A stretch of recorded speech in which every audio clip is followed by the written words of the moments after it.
तो देखिए अभी हम जितने भी ट्रेंड्स हैं सभी को डिस्कस करते हैं कि क्या करते हैं along the period and down the group. So यहाँ पर इधर वाली साइड में लिखूंगी अलोंग द पीरियड एंड नीचे वाले कौन से होंगे हमारे डाउन द ग्रुप। ठीक है, सो देखते हैं हमारे जो ट्रेंड्स है वो क्या करते हैं, जो भी प्रॉपर्टीज है। ओके, अलोंग द पीरियड अगर सबसे पहले बात करते हैं एटॉमिक साइज की। एटॉमिक साइज क्या करता है अलोंग द पीरियड? यस बोलिए, एटॉमिक साइज डिक्रीज। क्यों डिक्रीज कर रहे हैं एटॉमिक साइज? इसका रीजन क्या है? बिकॉज नंबर ऑफ शेल्स के रह रहे हैं same, number of shells remain same, shell same रह रहे हैं, बट न्यूक्लियर चार्ज क्या कर रहा है? इंक्रीज। चार्ज बढ़ी जा रहे हैं, जैसे लिथियम से बेरिलियम बोरॉन की तरफ गए तो 3 4 5 6 चार्ज हो जा रहा है, न्यूक्लियर चार्ज इंक्रीजेस। इसकी वजह से इफेक्टिव न्यूक्लियर चार्ज भी क्या करेगा? इंक्रीज। इफेक्टिव मतलब होता है जितना लास्ट शेल तक चार्ज पहुंचे, इफेक्टिव न्यूक्लियर चार्ज भी क्या करेगा? इंक्रीज। इसी वजह से साइज क्या कर जाता है? डिक्रीज। समझ में आ गया? सो एटॉमिक साइज क्या किया along the period? Decrease. Clear? अगर मैं साइज का ट्रेंड देखूं तो सबसे ज्यादा साइज किसका होता है? इधर को लेते तो डिक्रीज कर गया, बट सबसे ज्यादा किसका होता है? नियोन। किसका होता है? उसके बाद अगर सीरीज में जाए अलोंग द पीरियड डिक्रीज करते हैं ना, फिर कौन आएगा? लिथियम, फिर कौन आएगा? बेरिलियम, फिर बोरॉन, कार्बन, ऑक्सीजन, नाइट्रोजन नहीं आना। ठीक है, फिर कौन आएगा? क्लोरीन, एंड में कौन आएगा? नियोन। ये है साइज का ऑर्डर, याद है ना? सो नियोन सबसे पहले क्यों आया था? बिकॉज नियोन क्या है यहाँ पर? Neon is noble gas. क्या है नियोन? एंड नोबल गैस का कौन सा रेडियस फाइंड करते हैं हम? Van der Waals radius. कौन सा रेडियस फाइंड करते हैं हम? Van der Waals radius. इसीलिए इधर जाते थे डिक्रीज तो करना चाहिए था, बट नियोन सबसे एंड पे आता है, इसका एटॉमिक नंबर 10 है, फिर भी इसका साइज सबसे ज्यादा है। ठीक है, एंड नाइट्रोजन एटॉमिक नंबर कितना है? 7, फिर भी सबसे एंड पे चला गया। क्यों? क्योंकि इसकी कॉन्फ़िगरेशन क्या है? बोलिए। एंड ये क्या कॉन्फ़िगरेशन है? Half filled. हाफ फिल्ड की वजह से इसका साइज सबसे कम हो जाता है, because it is extra stable. ठीक है, क्लियर है? समझ आ गया? इसका अगर एटॉमिक नंबर लिखूं 3 4 5 6 7 8 एंड सॉरी 8 एंड 9, 7 वाला तो एंड पे चला था हाफ फील्ड की वजह से। ठीक है, ऑक्सीजन जो है नाइट्रोजन से ज्यादा क्यों है? क्योंकि ऑक्सीजन की कॉन्फ़िगरेशन क्या है? 1s2 2s2 2p4। पी में 4 इलेक्ट्रॉन चले गए ना, तो इसमें क्या होगी? Electron electron repulsion. क्या होती है? Electron electron. समझ में आ गया बच्चे? अलोंग द पीरियड साइज क्या करता है? डिक्रीज, क्योंकि शेल सेम रहता है। सेकेंड पीरियड की कौन सी पीरियड के एलिमेंट लिखे हैं मैंने? Period number 2। पीरियड 2 मतलब कौन सा शेल है यहाँ पर? Shell number is 2, second shell. ठीक है, सो यहाँ पर सेकेंड शेल है, इसकी कॉन्फ़िगरेशन क्या बनेगी नियोन की? 1s2 2s2 2p6। क्या बनेगी? 1s2 2s2 2p6। साइज का पता चल गया आपको? ओके, अगर atomic size along the period decrease कर रहा है तो down the group what will do the atomic size? क्या करेगा? Atomic size increase. क्या करेगा? Atomic size increase. समझ में आ गया? सो यहाँ पर जैसे जैसे नीचे आ रहे हैं तो एटॉमिक साइज इंक्रीज कर रहा है। जैसे कि हम फर्स्ट की बात कर लेते हैं, चाहे हम ग्रुप नंबर 17 की बात कर रहे हैं, कौन से एलिमेंट्स है? फ्लोरीन, फिर क्लोरीन, ब्रोमीन, आयोडीन। जैसे हम नीचे आ रहे हैं शेल क्या कर रहे हैं? इंक्रीज। सो यहाँ पर क्यों एटॉमिक साइज इंक्रीज कर रहा है? बिकॉज नंबर ऑफ शेल्स क्या कर रहे हैं? इंक्रीज। ठीक है, तो शेल्स क्यों इंक्रीज कर रहे हैं? इसमें पीरियड नंबर 2 मतलब कितने शेल्स हैं? 2 शेल्स। क्लोरीन में कितने शेल्स हैं? 3, ब्रोमीन में 4 एंड आयोडीन में 5। शेल बढ़ रहे हैं तो साइज बढ़ी जा रहा है। क्लियर? सो अगर एक ही शेल होगा इट मीन यहाँ पर 2 शेल्स हैं, यहाँ पर कितने हो चुके हैं? 3। आप खुद ही देख सकते हो साइज बढ़ रहा है। क्लियर है बच्चे? समझ आ गया? चलिए, ये हो गया एटॉमिक साइज। उसके बाद हमने बात की आयोनाइजेशन एंथैल्पी, आईई। सो अगर एटॉमिक साइज डिक्रीज कर रहा है मतलब कम साइज हो गया, तो आयोनाइजेशन एंथैल्पी होती क्या है? Energy required to lose the electron. ठीक है, सो एनर्जी किसके लिए चाहिए? Energy required to remove electron. तो इलेक्ट्रॉन को रिमूव करना क्या हो जाएगा स्मॉल साइज में? इजी और डिफिकल्ट? डिफिकल्ट। तो अगर डिफिकल्ट हो गया तो आयोनाइजेशन एंथैल्पी क्या करेगी?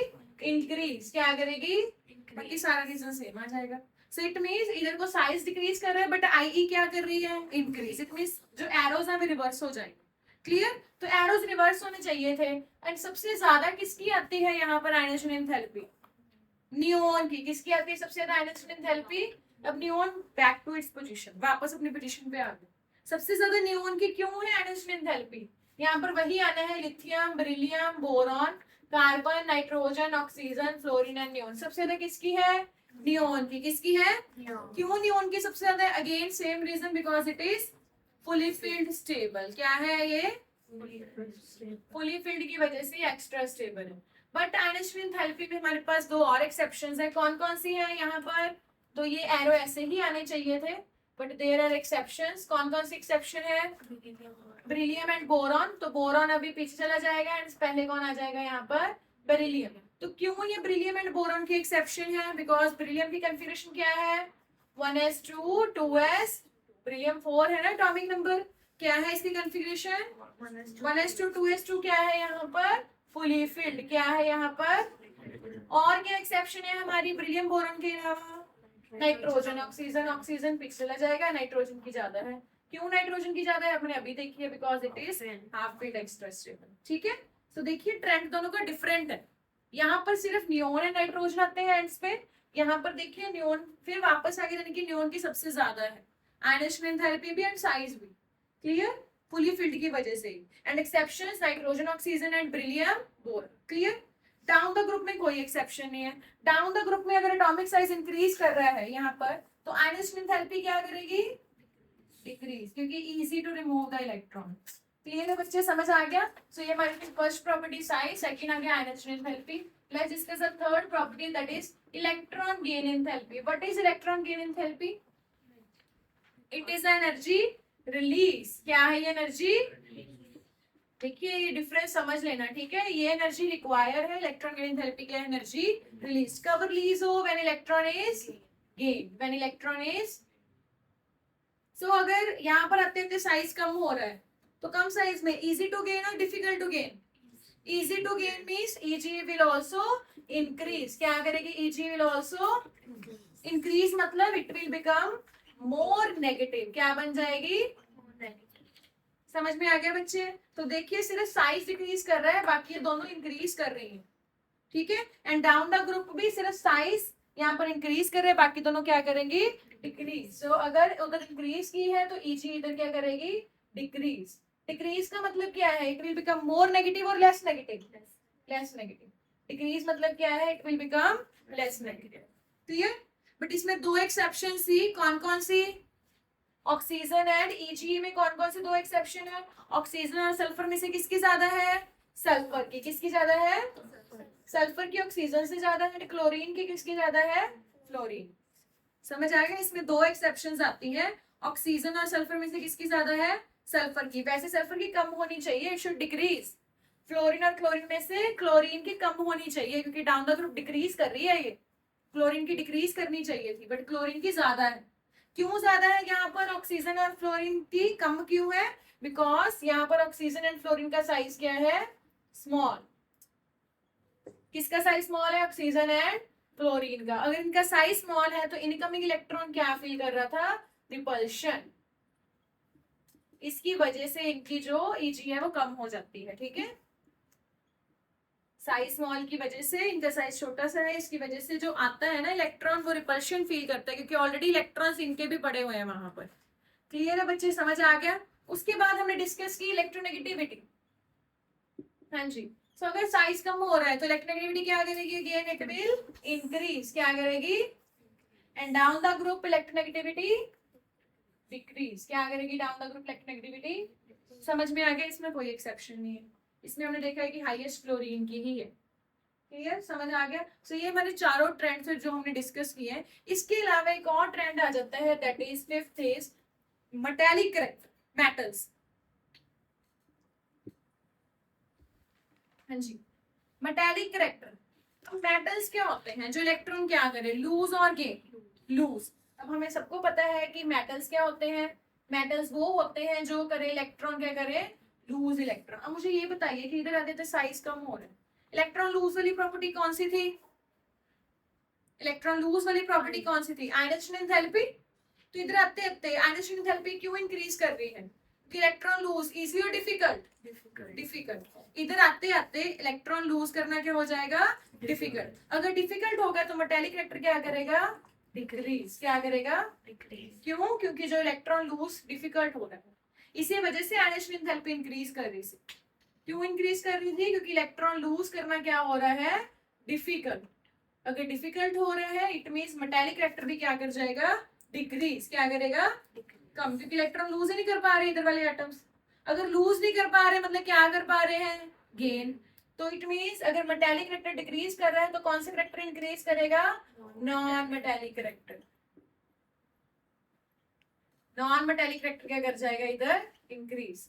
क्योंकि वो लूज तो कर नहीं पा रहे तो क्या करेंगे? सिर्फ नॉन मेटल्स क्या करते हैं? Electron gain. नॉन मेटल्स क्या करते हैं? Electron gain. समझ में आ गया बच्चे? क्लियर है? So non metals will gain the electron and metals क्या करेंगे? Electron lose. लूज वाली टेंडेंसी कम हो रही है इसलिए metallic reactor decreases and non metallic reactor क्या करेगा? Increase. Similarly down the group में ऑपोजिट आ जाएगा। ऑपोजिट मतलब यहाँ पर डाउन द ग्रुप में मेटालिक रिएक्टर क्या करेगा? अगर उधर डिक्रीज कर रहा है तो इधर क्या करेगा? Increase. And non metallic reactor क्या करेगा? डिक्रीज। तो हमें ये पता चला कि साइज भी डिक्रीज कर रहे हैं मेटालिक रिएक्टर, सिर्फ साइज एंड मेटालिक रिएक्टर है जो इधर डिक्रीज कर रहे हैं, बाकी सारी प्रॉपर्टीज इंक्रीज कर रहे हैं। सो इसको याद करो तो बहुत इजी है कि अलोंग द पीरियड सिर्फ कौन सी दो चीजें डिक्रीज करती है? Atomic size and metallic reactor.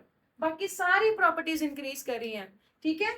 Atomic size क्या करता है? डिक्रीज। मेटालिक रिएक्टर भी क्या करता है? सिर्फ यही दो डिक्रीज करते हैं, बाकी सारे क्या करेंगे? Ionisation enthalpy increase, electron gain enthalpy increase, electronegativity, non metallic reactor. सिर्फ कौन सी दो चीजें डिक्रीज कर रही हैं? एटॉमिक साइज एंड ये दोनों साथ साथ चलते हैं। इट मींस अगर डाउन द ग्रुप जो लॉन्ग द पीरियड चल रहा है उससे ऑपोजिट डाउन द ग्रुप चलेगा। अगर लॉन्ग द पीरियड ये दोनों डिक्रीज कर रहे हैं तो डाउन द ग्रुप दोनों के दोनों क्या करेंगे? इंक्रीज। क्या करेंगे? समझ में आ गया बच्चे? बाकी मैंने साथ ही इसके एक्सेप्शंस लिख दी हैं। डाउन द ग्रुप जो है सिर्फ एक ही एक्सेप्शन है इलेक्ट्रॉन गेन एंथैल्पी में, वो भी sulphur oxygen and chlorine fluorine की। उसका भी रीजन यही है कि ऑक्सीजन एंड फ्लोरीन का स्मॉल साइज है और incoming electron filled repulsion. Along the period में ये दो ट्रेंड्स मेन है, ये दोनों मैंने लिख दिए हैं। इसमें भी नाइट्रोजन नियोन की एक्सेप्शन है, बेरिलियम बोरोन की। Is it clear? सारे के सारे ट्रेंड्स ही आपको आज रिवाइज करवा दिया। I hope it is clear to you. Is there any doubt in this?